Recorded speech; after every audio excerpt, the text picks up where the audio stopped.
This week on the Media Core Minute podcast, I sit down with Jeremy Bigelow, the owner of Bigelow Homes here in Rochester. We talk about real estate, developments, and legacy. Guys, you're in for a treat. This is a good one.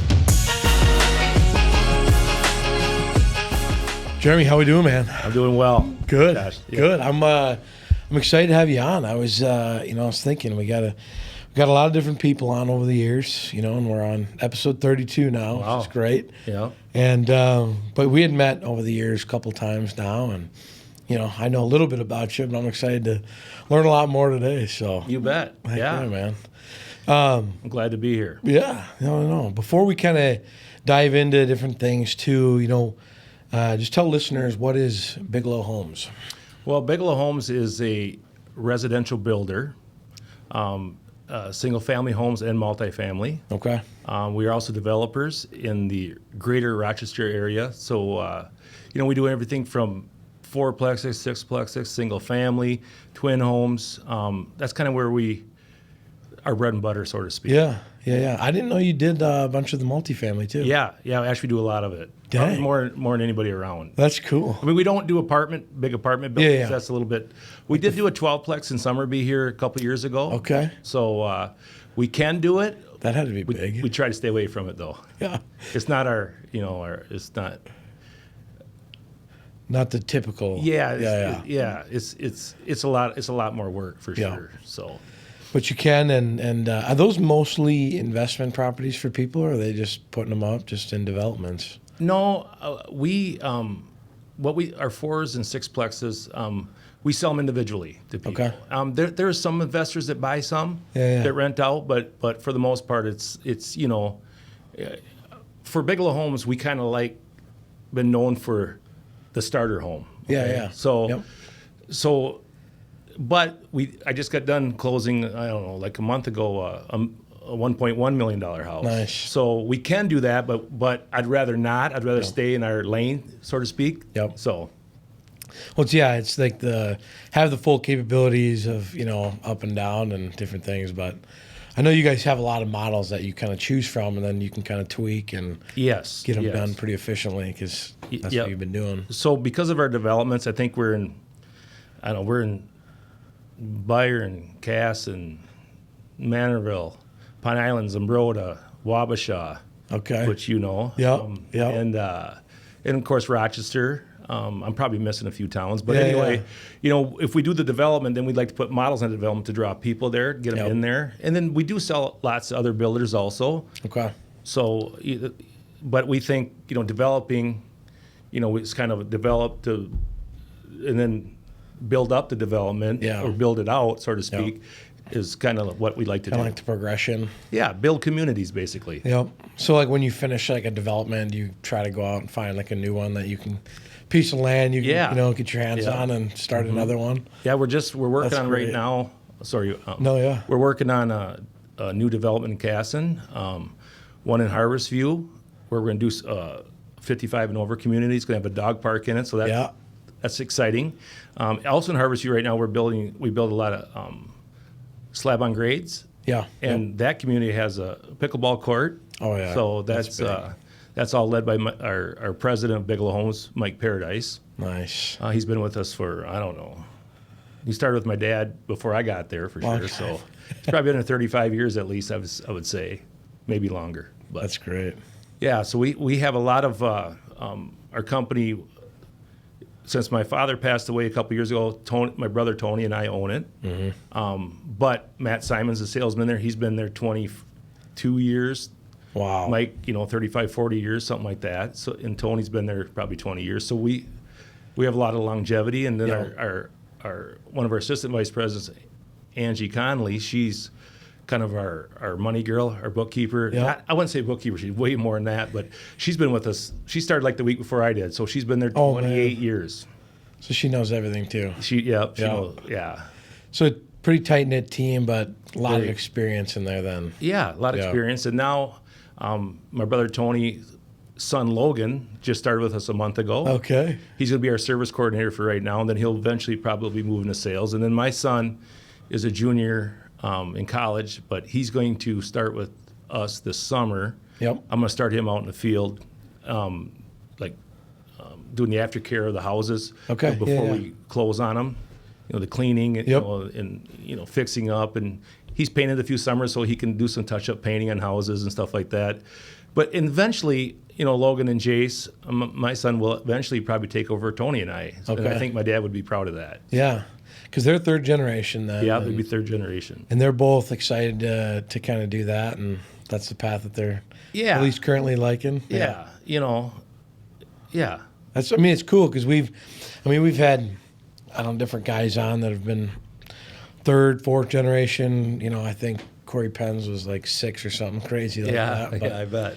But it's just fun to see like the progression because, a lot of guys, they're either like jump on board right away, like, yep, I want to do the family business. I want to take over, run this. Some guys like push back a little bit and go like, I'm going to try something. Yeah. Then they come back though. And then they kind of pick up the reins. Exactly. So, going back, I remember with my dad. Yeah. I remember riding around with him when I was, middle school probably. During the summer I'd go to work with him. Yep. And, I always loved it because we got to go eat lunch every day at a restaurant, Greasy Spoon place, right? Okay. So I just remember being able to do that and the freedom. And, when I played sports in high school, he made every one of the games. So he had the freedom. He wasn't, but he was gone a lot at night with appointments and stuff too. But that was part of the business. Yeah. So I kind of enjoyed that. So I kind of knew at a young age I wanted to work for him and hopefully take over someday, which happened now, unfortunately, sooner than we wanted, but it happened. Yep. But, my son, I think, Jace, he is kind of, he pushed back, like you talked about a little bit, where he's like, I don't know. And but I think he sees the life is pretty good. He worked darn hard, but I think, the freedom and stuff like that. And, I'm in the office, but I'm also in the field. So you don't have to, sit behind the computers. Right. You get the variety. It's definitely, everyone knows that owns and runs a company that there's tons of work all the time. But you do have the flexibility to kind of, if you do want to go do something, you can. But usually people aren't signing up, for just this, I won't have to work too much. The freedom's nice, but you're working a lot. There's a lot more responsibility. Just hired a few now and had to fire a few, and it's not easy making those decisions. Yeah. So kind of jumping back to, how did your dad kind of start, Bigelow Homes? Like, why did he do that? Well, him and his brother Jerome. My mom and dad had me when they were 18. Okay. So he started very young with a family. Yep. He grew up on a farm outside of Claremont, and parents were farmers. His parents were farmers. Okay. Yep. And he had a few jobs that he didn't last at. I think he was kind of a wild child, a little bit. My mom can tell you that. But anyway, so him and his brother Jerome got back from Vietnam, and they started re-roofing barns around, in the farming community and building pole sheds and laying concrete for silos, stuff like that. Yeah. And then it got to be where then he built our first house when we lived in Wasioja. We lived in an old house in Wasioja, Minnesota. I don't know if you've ever been there, but it's kind of, they got Civil War stuff there, but it's just a little bit outside of Manorville, just west of Manorville. Okay. We had a house there, and then when he bought the house, there was a lot next door, so he built a side split there. And that was the first house we lived in. I remember my sister Melissa was born there. And that was his taste of building his first house. And then he built a couple, first people he knew. And then he kind of figured out that he was more the smooth talker and Jerome was more the harder worker, And I'm going to show Jerome this video because he'd get a laugh out of it. But I think that's the way it went. So my dad started selling houses. Then Jerome, with his Vietnam buddy, Randy Lennon, they started what's called Bigelow Lennon Construction. So they would frame the houses for my dad. Yep. And that's kind of how it all started. And then he ended up doing development in Casson and Country Club Manor area in Rochester. Yeah. He got partners with a guy named Chuck Forbrook, who maybe was a realtor or maybe owned the lots in Country Club Manor. So my dad bought a chunk of them and then built those out, and it kind of snowballed from there. Dang. So, yeah, it's pretty cool. Like back in the day, they were just wheeling and dealing and a lot of relationships. And Yeah, well, I mean, when I started, I was signing purchase agreements for a house it was one page. Yeah. Now it's like 15, 20 pages to get it all done, So a lot different today, for sure. A lot more regulations and all that stuff, so. Yeah. So when you were kind of growing up then, when did you feel like, you had that entrepreneurial spirit of like, yeah, like I gotta be doing something like this?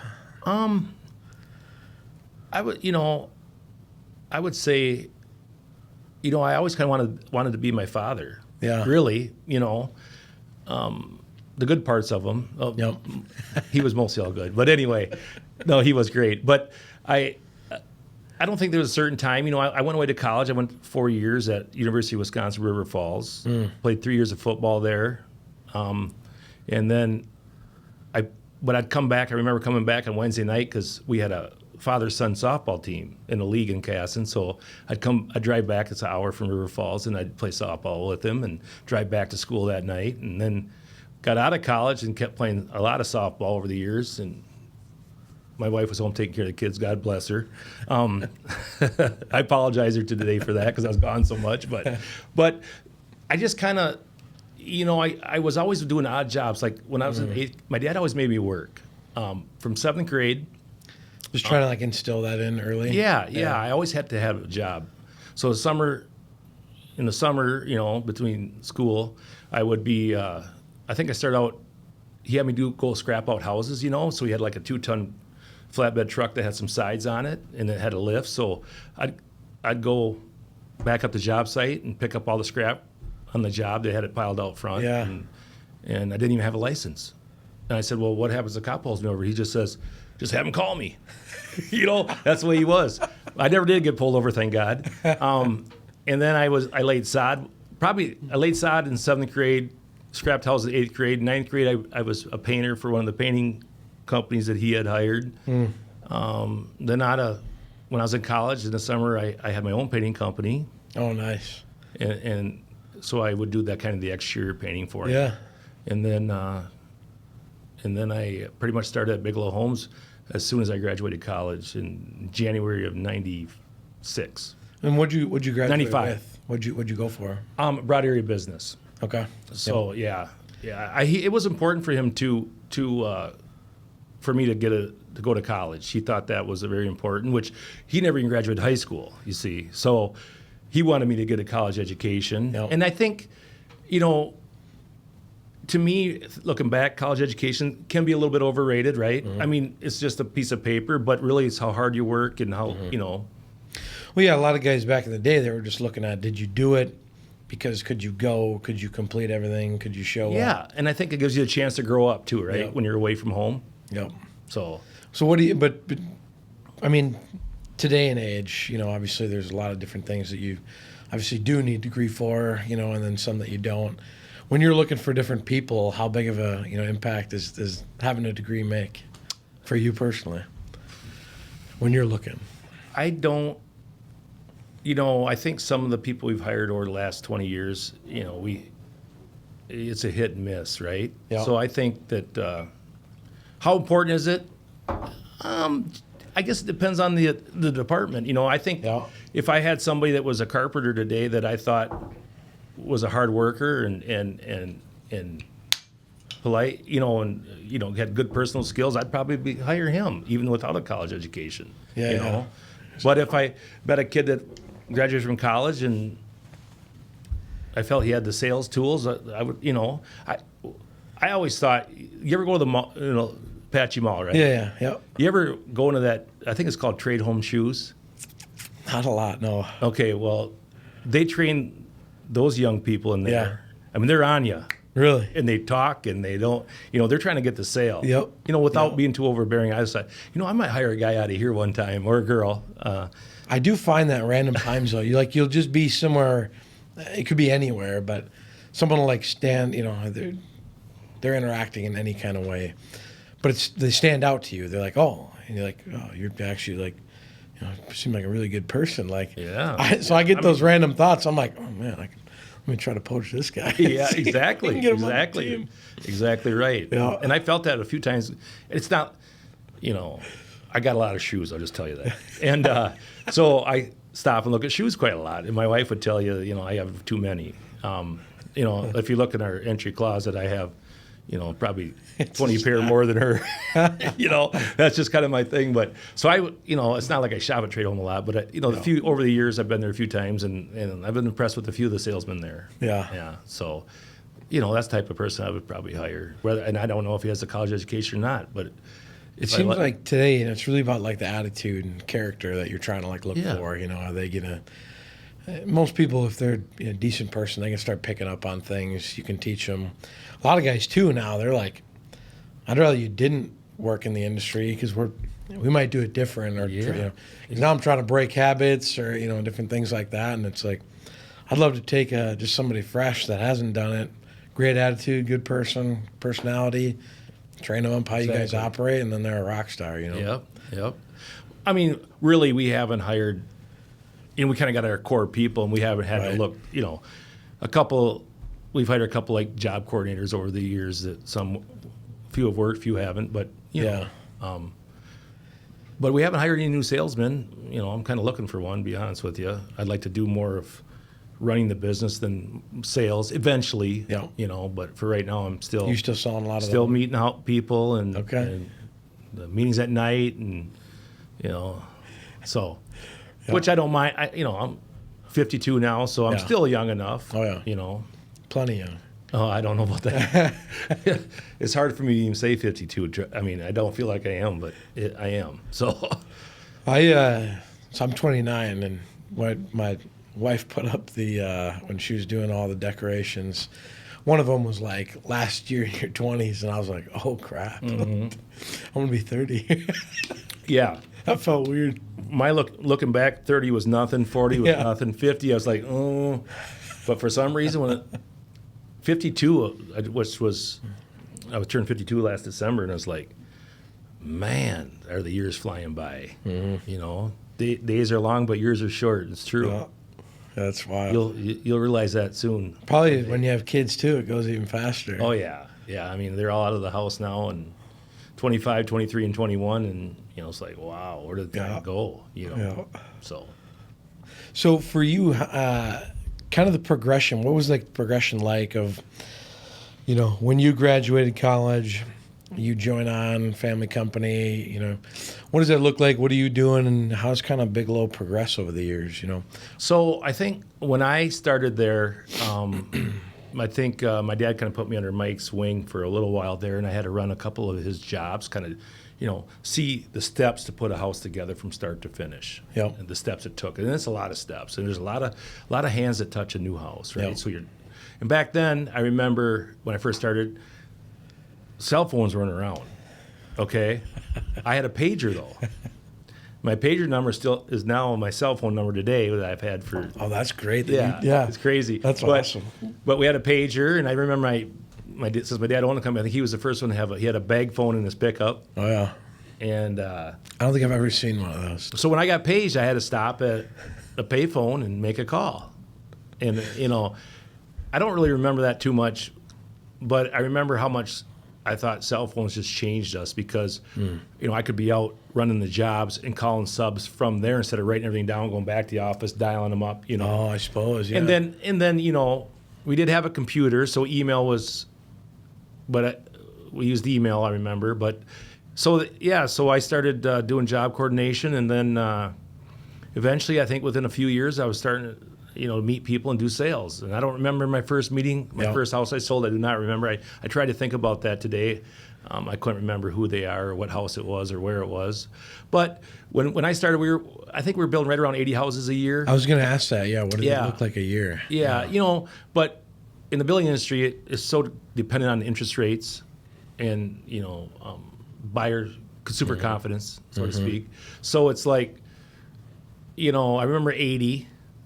That's about 1996, and then I think we went up to like 88 and 92, and then actually, the market really took off in like 99, year 2000, and I think 2003 we built.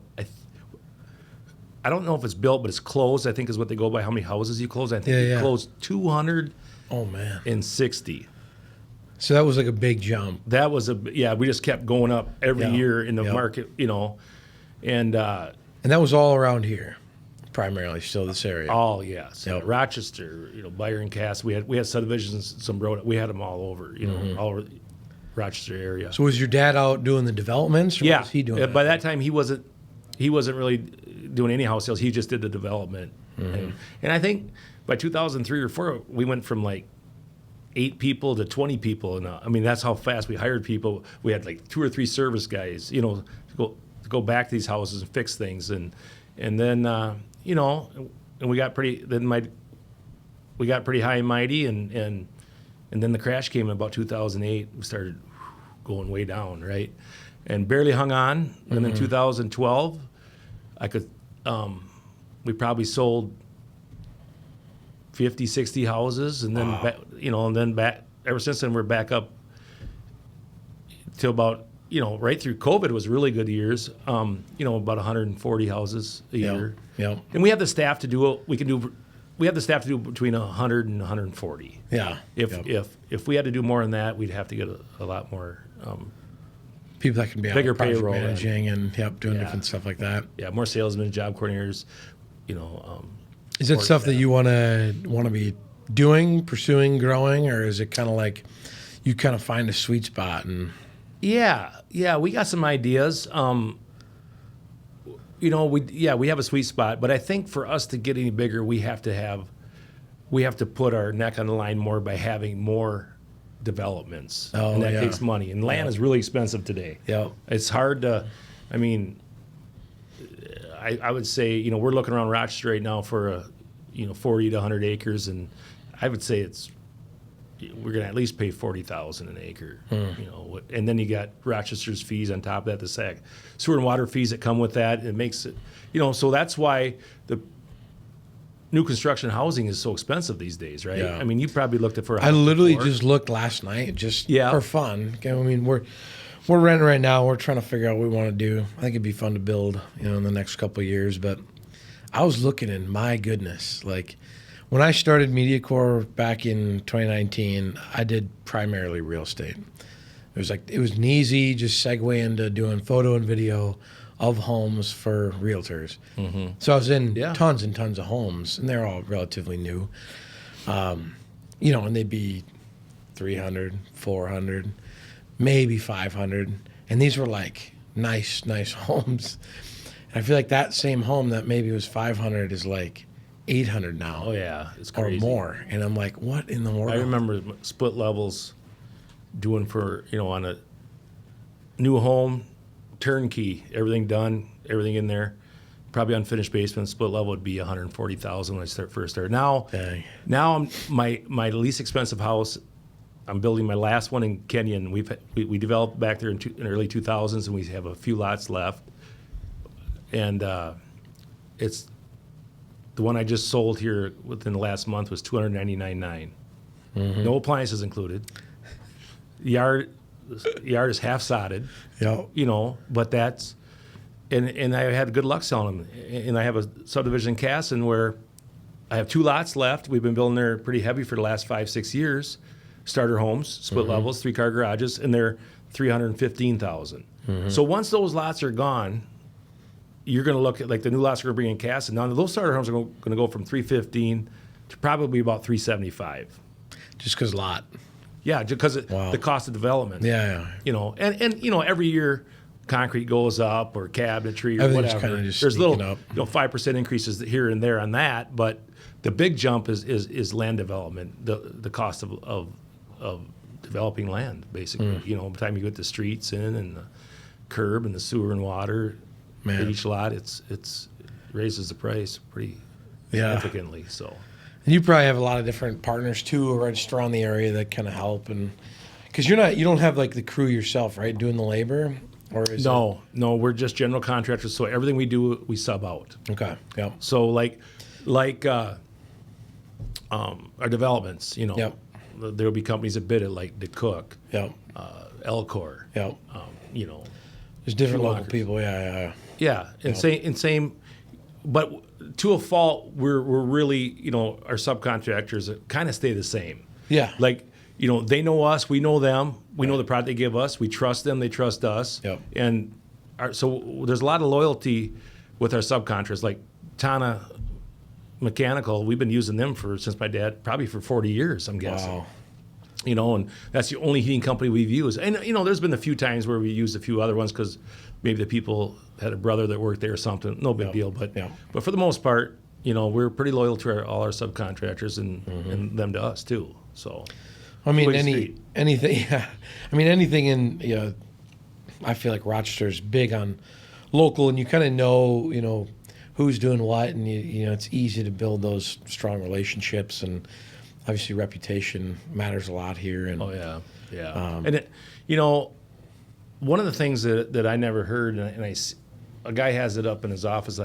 My lumberyard guy has it in his office, and when my dad passed away, Mike Paradise in our office, he said he got interviewed by the Post Bulletin, and there was one quote that Mike remembered my dad saying, and he said, I know my dad's always said it has to be a win-win-win situation for everyone involved, right? Mm-hmm.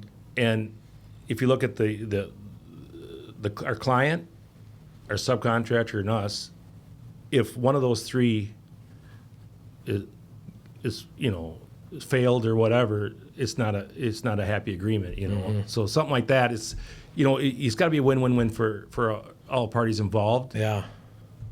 And I think that's what we kind of always hung our hat on, being honest and putting the best product out there we can. Now, is everybody happy? No, it's impossible to make everybody happy. And but I think for the most part, if you go back and talk to our last 200 clients, I think they'd have good things to say.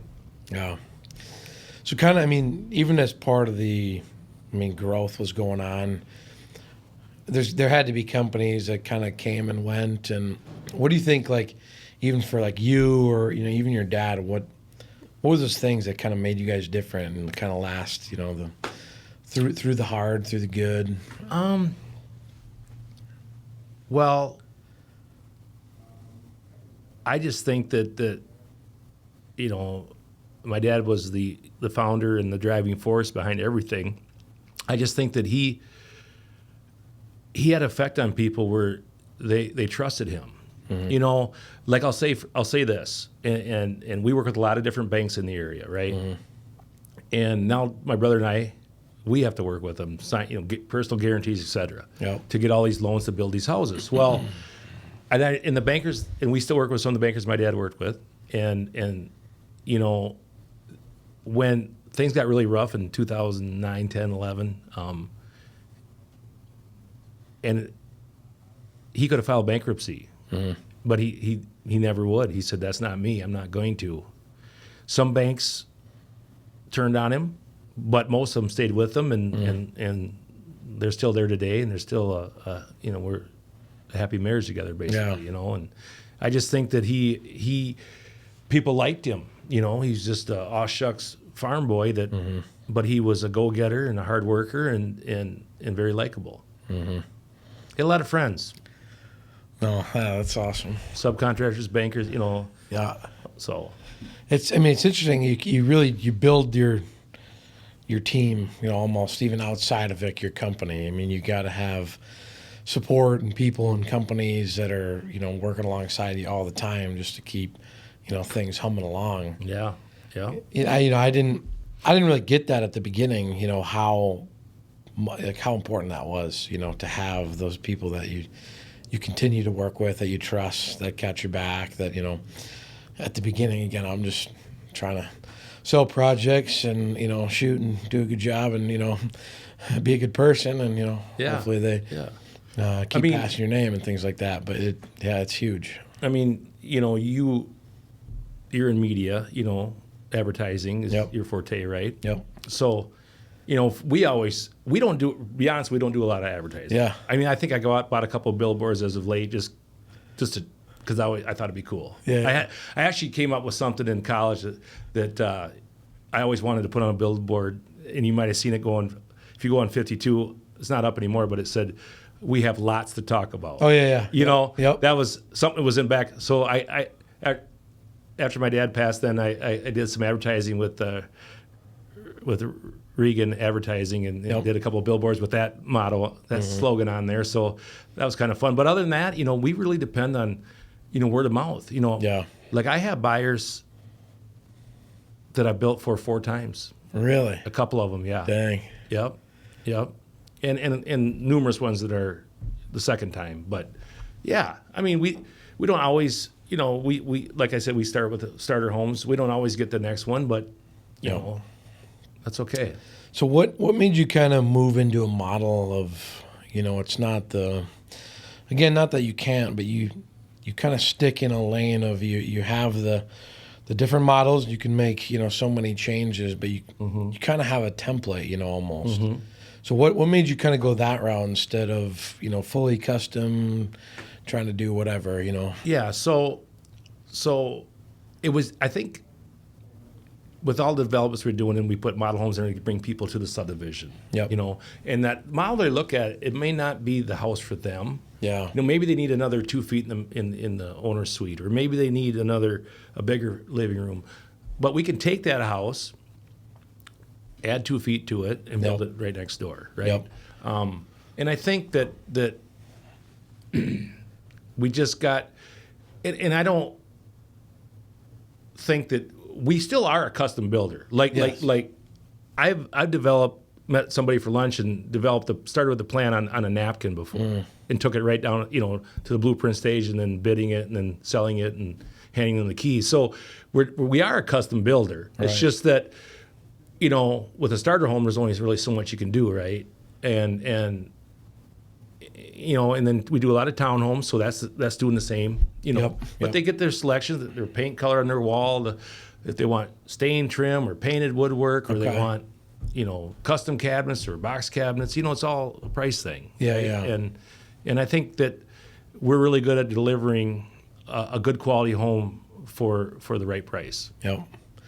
Is that kind of like what, you think primarily people are coming to you for is, those kinds of things? Or is it, what do you think in the grand scheme of what makes you guys unique too? Well, I think what makes us unique compared to other builders is, first of all, we have a full-time service department. So we're not, a lot of builders, and God bless them, they work on their pickup, and that's fine, Yep.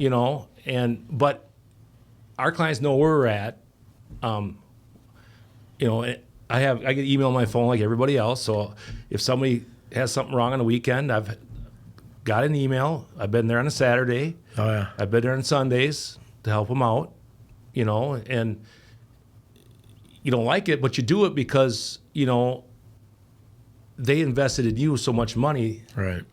I just don't want to ever leave them hanging, right? So, yeah. I mean, that's one of they say one of the bigger decisions that you make, is your house, and then you keep doing it's a big decision. You're right. Yeah. Yep. So then for me, what do I do? What's your recommendation for there? I'm literally trying to figure out what to do because we have a brand new place that we're renting. I just kind of. Oh, you're a renter? Yeah, so I'm a renter. You're a perfect client. I know, right? That's what I'm saying. So we got married 22, and in 22, and it's so it's been a year and a half or so. And we were going to be in an apartment, and I was like, nah, I just couldn't do that. And so I popped on to Zillow. I found a brand new slab on grade, 2-bath, 2-car garage with 3-car garage, actually, 2-bed, 2-bath. And it was great, and but we're like, okay, what's next? We're saving, we're trying to figure out what to do. Where are our kids in the future? Yep. Kids will be in the future, and so yeah, it's just like we've always had a dream of like land and building and doing something, but it's expensive. But then I look at what's currently out there, and that's really expensive too. Existing's expensive now also. Supply and demand, right? Supply's low, demand's high. Yep. And it raises prices. Yep. For you, so you own now or you rent? Nope, still rent. Yep. That's where we're still at. Yep. Yeah, so typically if someone calls me, hey, I want a new house, right? Yeah. Okay, some people don't want to go through the hassle of a new house. That's one thing we do is we make it pretty much hassle free. You can actually sign the contract. I can have you make all your selections and be done by 2:00, visiting 4 different places. Yep. And then 120 to 150 days later, we're sitting at a law office or a title company, and we're signing the docs, and I hand them the keys, right? So renters, people in apartments, when you're younger, that's where you start. Yeah. Right? Yeah. I didn't because, I was always in the real estate. But I didn't have a new house right away. I bought my first house for $26,500 in Byron when I was 21 years old. Wow. My cousin and I did. And his mom, my best friend, my cousin Pat, his mom was a real estate agent, so she found this house in Byron right across from Quick Trip. We were still in college, so we both got puppies, So we had to pee all over the carpet. Still in college, had parties, cigarette burns on the carpet. We went through 3 sets of carpet in there. Oh, geez. And we bought it for 26, took a loan out for 30 to fix it up a little bit, and then a year and a half later sold it for 66. Damn. So, that's how you start. That's right? great. So even for you, owning a house is the American dream, right? And really, there's I see this stuff on Facebook and TikTok or whatever. Oh, buy Shiba or Bitcoin, it's get rich. Yeah, some people are gonna. Yeah. Some people aren't, but some people are. Well, but I don't. But for me, for my money, it's owning properties. I think is where, start with one, and then maybe you have kids, maybe you have triplets like my sister had, and you outgrow it, and you got to build another one with more bedrooms, or buy another one. But I think for new construction, new construction versus existing houses is you're going to buy existing, and you might find what you like, and it might be the right price, but for 3-4 years, you might replace the furnace, replace the roof in 7-8. With new construction, you have all those warranties, and then, your shingles are going to last at least 20, 25 years. You don't have to worry about it. Yep. You don't have to have money come out of your pocket to pay for that or take a second loan, because your neighbor, your buddy across town has got a house built in 1970. He's replacing shingles, and you don't have to, That's How do you think it goes with, if you're, if I was going to say, again, dream scenarios like, 40 acres and you build a home on it or something like that. But if I was going to take a step before that, maybe for the next 5 years or something, do you think, again, is it better to go into an existing home and have the value, appreciate there, or can you build and the value kind of does the same thing? Just as much. Yeah. Well, I mean, there's something to say with buying a home, that's under market value because the people didn't take care of it, and then fixing it up. I think you can make a good sweat equity and with some sweat equity and remodeling it. I think you can make some good money. New construction, you can build a house for this. In a couple of years, you have some buddies come over, you guys finish the basement, build a deck, and pretty soon your equity grows in the house. It's worth more money when you sell it. And when people look at a house, if you're looking at 2 houses the same price, one's built in 1980 and the other one's built in 2000, you probably go with the newer one, right? Yeah. So, I didn't think of it. You finish the basement, put a deck on. I mean, that's immediately you're building value there, and then you jump out of that and then you can, do something else. So that does make sense there. Yeah. And you can play hockey downstairs when it's not finished. Yeah, that's right. Rollerblade, whatever. Yeah. Oh, I built a house a couple years ago, and it's a 2-story in Casson, and behind the garage it was like a 30 by 30 room. It was 2 stories tall, and they had a basketball hoop in there, and that's sweet, and a volleyball net. Yeah, so I mean, you can do some cool stuff like that. Yeah. So do you build anywhere or just on kind of your developments? Well, right before I came here, I was on the phone with a guy that called me. He wants to build 2 houses in West Concord. Okay. There's not a lot of building in West Concord. We're not developing there, but he has 2 empty lots there. So I'm going to meet with him next Wednesday and talk about what he wants to do there. Yep. I did build a house in West Concord for 3 years ago, so I'm familiar with it. Okay. I built a house in Claremont, one. Dodge Center, I haven't built there in a while, but we have. Stewartville, we really don't, but we have. We try to. If you found some land and wanted me to build your house, I'd do it for you, right?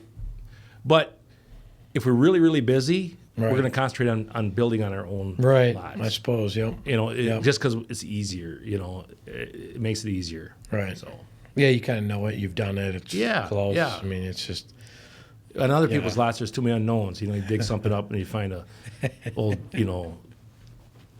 garbage hole there, refrigerators and stuff. I've seen that before too. Yeah. Our old barn foundation. I did that in the country one time, and we hit a bunch of limestone. Oh, geez. Right where you wanted the house was an old barn that was. We didn't know it was there, but he had to pay for it, moving it. But other than that, we try to stick to our own lots, and it just works for us, and we've been pretty successful at it. Mm-hmm. What should get you, excited about what you're doing every day? What's that motivator? Well, I'm the type of guy that I can't sit home. Okay. I mean, I am a homebody, but I go to work first, and then, I get home and de-stress, and, might fall. Now I'm 52, I can fall asleep my lazy boy for 10, 15 minutes, that happens. Yeah. And I can sit home at night, but, and be with the family or with Tara. But I think I get up every morning at 5:45, and I go work out, and I get to the office by 8, and I don't leave the office till about 2, 3 o'clock. I go check a few jobs and get home by 4 or 5. So that's kind of my everyday schedule. And when you're used to it, even when I just took my family to Cancun, and we were there for 5 days, but I was like ready to get back to the normal, Yeah. But I get that too. I don't know. I can't be away that long. Yeah. I mean, when COVID hit, I couldn't work from home. We just went to the office anyways. We did too. We were, there was 4 of us or something like that. We didn't listen to that. We just went. Yeah. I'm like we're all in our 20s. None of us are scared. Like, let's just keep working. But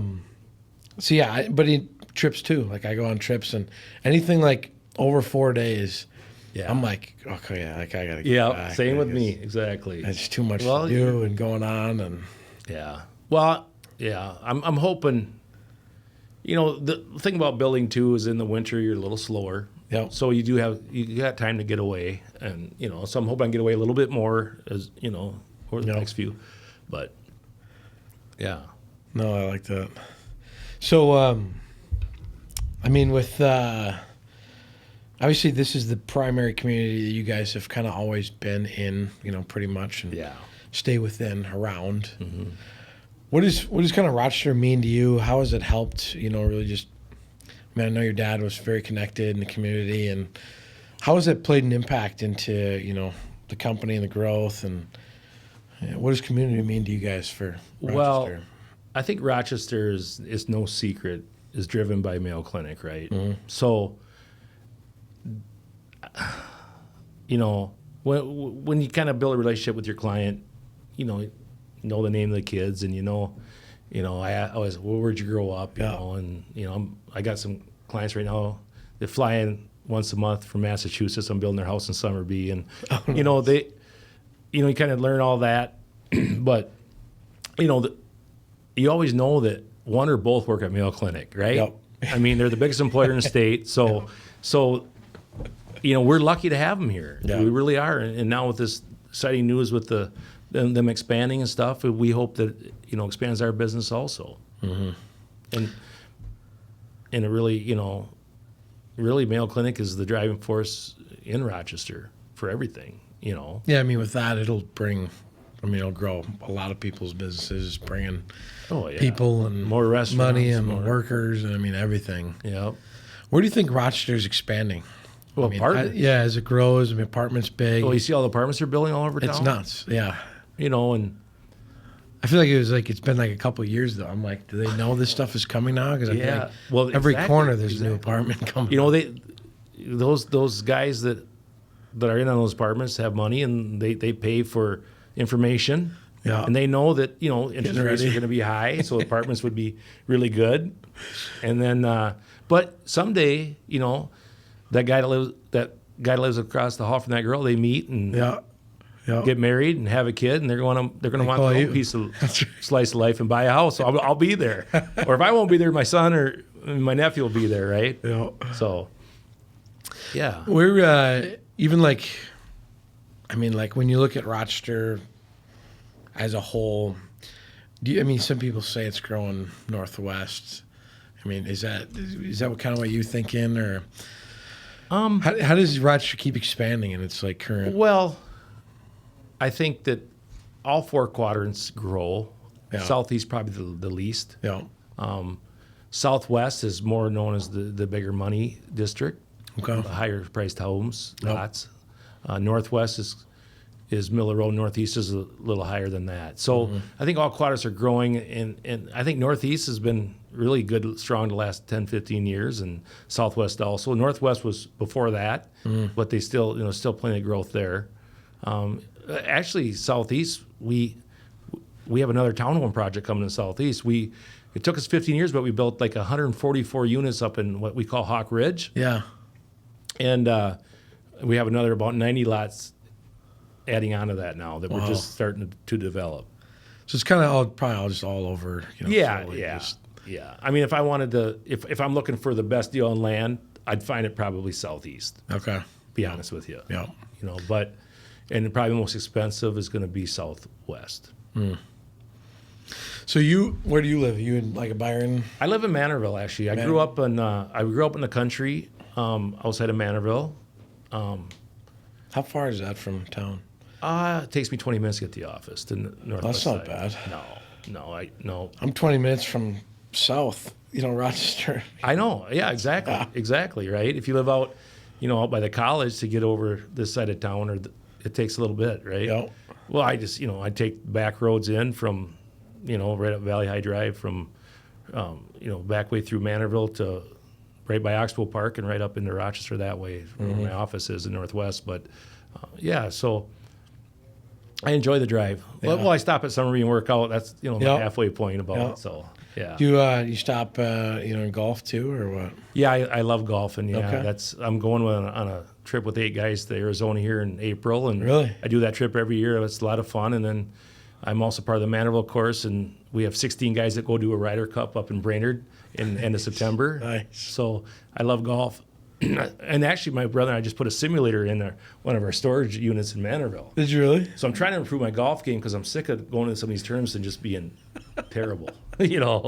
So I feel like there's a ton of golf events in Rochester. Oh, yeah. I don't even get in all of them because I get asked, there's Rochester Builders, there's Chamber, there's everything. It's like every week there's a new golf. It's a fundraiser, right? So and I love it, but I just can't do it all. So I golf 2 leagues, and my wife's pretty sick of that already. I play Tuesday night Manorville and Wednesday night league in Summerby, and I enjoy it. It's good to see different. Like my Manorville league is all my old buddies. Yep. From high school and stuff. Oh yeah. And then Summerby's, people I work with a lot of times. Well, and there's tons of relationships that are built, on the course. Yeah, and, no doubt.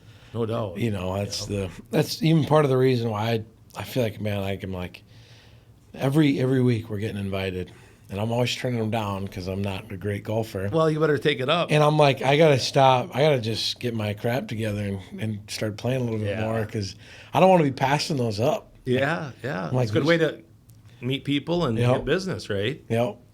Yeah. So you got to come. You got to teach me. I'm going to go out with you. All right, I'll take you out. Show me the ropes on the course. Well, we'll start you in Manorville so you can chew it up a little bit. Then we'll go to Summerby.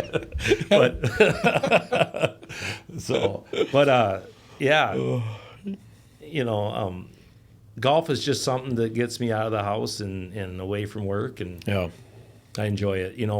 I'm a 3-sport athlete in high school, and I always kept busy, and like I said, I played in college a little bit, and then I played a lot of slow pitch softball all over the country, and I always liked the athletic, the sport of it. Yeah. And meeting people, and of course having a few beers after. Are you pretty competitive though too? Yes, but less than I used to be. Okay. Yeah. Okay. Yeah. Yep. You learn how to lose a little bit better when you. Yeah. Oh yeah. Yeah. Yep. I still hate losing. So. Yeah, I know. I hate. You know what I hate losing more than anything? I hate losing a bid to another builder. That's what I hate now. Yeah. And sometimes it happens, but not a lot. But it happens. Yeah. So. Yeah. How's family dynamic for you and your brother? I work with my brother, and there's stuff that comes with that. And so I have 2 brothers and a sister. Okay. My one brother is he lives in St. Paul. He kind of got away from us. He's probably our best salesman. I mean, he's a singer. He's been a lead singer in a band before. He does photo booths at weddings and stuff. And he's just anybody that talks to him, and he's very highly educated because he's the one that graduated from Gustavus. Okay. And I just went to River Falls, but Wisconsin school. But anyway, he's the one that got away, but he just didn't have the passion for it. He had a passion for other things in life. That's great. Yep.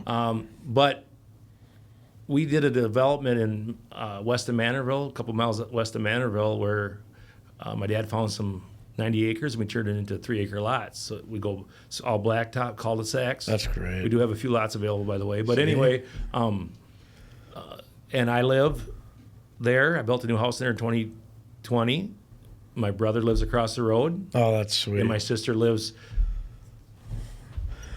eighth of a mile away. I like the same that. subdivision. Yeah. So, yeah, so it's kind of our little Bigelow compound, but we have great neighbors, and I got a neighbor to the left and right of me that like to drink beer, so we'll get together once in a while, and so it's a great neighborhood for us. So I thought about doing that. I was trying to get Jake on board with buying land, and I'm like, hey, we could do this, and we could part it out and get some of our buddies out here at some point. And I think that's a sweet idea. You kind of got your own area. You put up as many as you want. And you know what I've been thinking about? Kind of the other thing. I don't know if the tiny houses are gonna if they're really a thing or not. But I'd like to try it. Yeah. Because right now a split level on a quarter-acre city lot, like I said, in Rochester is going to be over 400. It's going to be over 400,000. Yep. But if we do some tiny homes, maybe we can do them for 250. Right. Right. That might be a market for that. I don't know. What do you think? I think I think the people like the minimal. Like people, especially young people. It seems like this minimal lifestyle. I can have no this. Kids. Yeah, no kids. Hell, they'll put more money into their car. They're like, I got my nice car. Yeah. I got my tiny home, minimalistic lifestyle, and I think absolutely. Yeah. So you just gotta try it, Maybe we will someday. Yeah, but my wife's been pushing me to do it. She thinks it'll be real cool, but I don't know. We'll see. Joe, what do you think? Would you buy a tiny home? Yeah. Oh, yeah, she's you'll buy one. Yeah. You see them a lot in Airbnbs too. I feel like I always see tiny homes getting Airbnb Oh, really? out. Yeah, all over the place. And sometimes they're like some of the better ones because it's like they can invest into this nice tiny home. They got tree houses for Airbnb. Yeah. Too. It's crazy. I believe it. No, I don't know. When I'm looking at houses, like a dream house for me, obviously room for some kiddos. But I don't want a massive home with all these rooms. I want a nice home. But I love just open concept. Yep. Big living room connected to kitchen. Everybody's hanging out. A slab on grade, something like that, or just, totally fine. Maybe if I have kids, I won't want that. You can tuck them in the basement upstairs or something. But so all my houses have been basements except for the one I built in 2020. I have a slab on grade. Yeah. But I still had 2 daughters in college when I built it and a son at home. So I did it with the in-room attic trusses with a couple of bedrooms and a bathroom and a loft up there. Yeah. But now that they're out of the house, I don't even go up there. Yeah. But I still have my one-level living, and I'm only 52, but I don't have to walk steps. Yeah. It's awesome. Yeah. And slab-on-grade homes are very, very popular today. Like, I bet you in our company, 30% of the houses we're building is a slab-on-grade. Yeah. Yeah. I would. And it took the place of 2 stories. People just don't want to walk the steps anymore. Yeah. Huh. What do you think of the, you ever seen like the barndominium stuff? Yeah. Yep. Ever something that you'd get into, or you just like that? What do you think of those? That building I'm building in Cass and for 507 Fast Company. Well, that's a barndominium pretty much. Yeah. Okay, it's got to just finish it like a home inside. Have one big open area, which would be like the garage, and then it has 4 offices in it and a couple bathrooms, and then it has like a seating place above those offices that you can look out over the garage or the workout area. Yep. But anyway, so yeah, I'm kind of building it now, but No, I haven't really like built it for somebody. I've gotten a lot of calls on it. I say that's not me. No. It's just not in my lane, right? But maybe there'll be a division someday. Yeah, I mean, it seems Bigelow like they're Homes getting building more and more barndominiums. popular. They are very popular. They're cool. Yeah, I mean, you see some of the pictures where the people walk you through them. Yeah. They're awesome. I mean, is it generally the cost savings though that like? I don't think. Because really, I don't. I think people think they're going to save a lot of money with them. I don't think you are. No, I think they're. It's got to be cheaper though to put a big slab of concrete with, put a rectangle up. You're not doing anything crazy. I mean, obviously you can spend money on inside stuff, but yeah. Well, I don't know. Well, I mean, but barndominiums are what, 2,000 square feet most of the time. Yeah. I mean, I guess I've seen them. Yeah, a ton of different. Yeah, the only ones I see are that big, but maybe they make small ones. I don't know. Yeah. But yeah, I think it's. I think there's definitely a market for it, but they don't really fit city lots. So Right. you need acreage. Yep.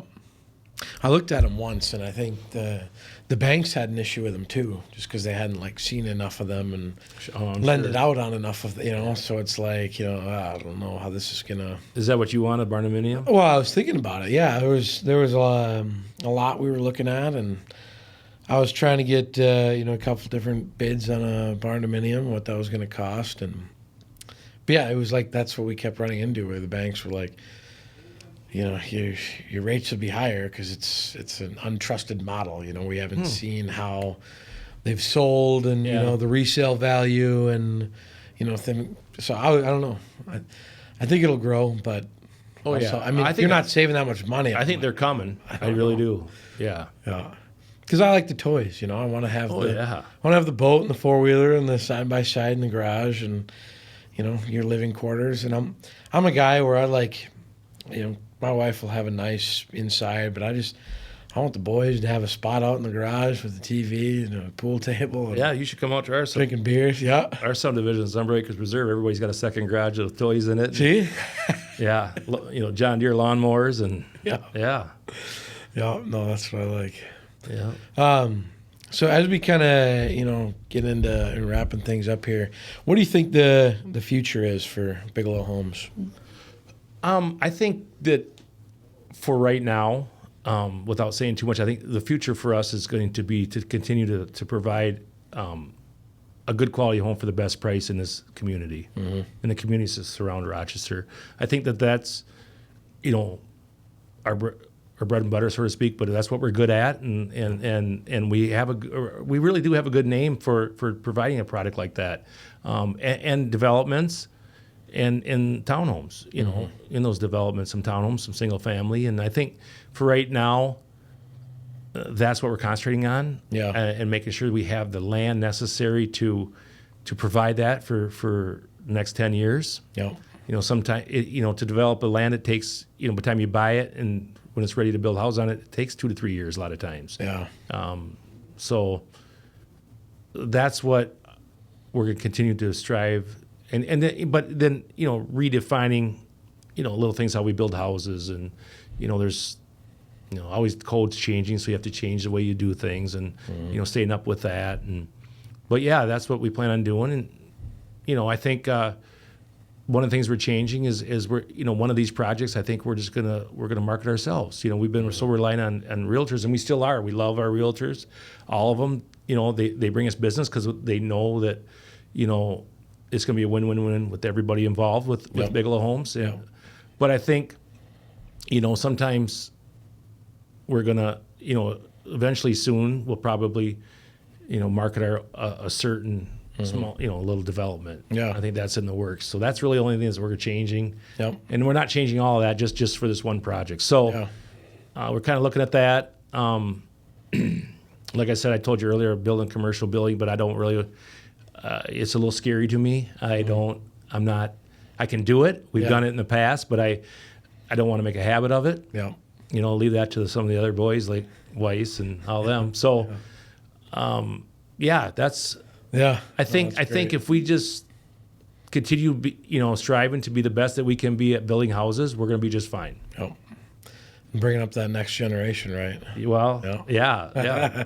You know, I mean, I go to work, I don't want to fail what my dad started, to be honest with you, you know? That's an interesting thought. I literally just had a guy come in, and he wasn't the owner, but he was the president. He's been there a long time, and I was asking him about different things, and you know, the owner had, I mean, he's in business with his brother, and they could, you know, they don't have the best relationship. So, you know, the guy said he'd be out, like if he'd just go do something else and, you know, start this big company because he knows how and he has the resources. But he's staying because of his dad's legacy. And like that's what he's, you know, is important to him. And so I mean it's a real thing. I mean you're the next generation, and that's the legacy piece, and like you don't, you know, you want to be able to pass that on to your kids and carry that on, and so it's a real thing for sure. I know. Yep, and you know, and hopefully that what my dad instilled in me, I can pass on to my son and Tony to his, and we can just build houses for many generations to come. That's right. So, yeah. And just lastly too, you know, I always like to ask people that have been on the podcast. We got listeners of, I mean, primarily people in business, owners, entrepreneurs, people like that. Some are just getting started. What has been some key advice, you know, that's been impactful for you that you could pass on to somebody listening that's helped your career in business?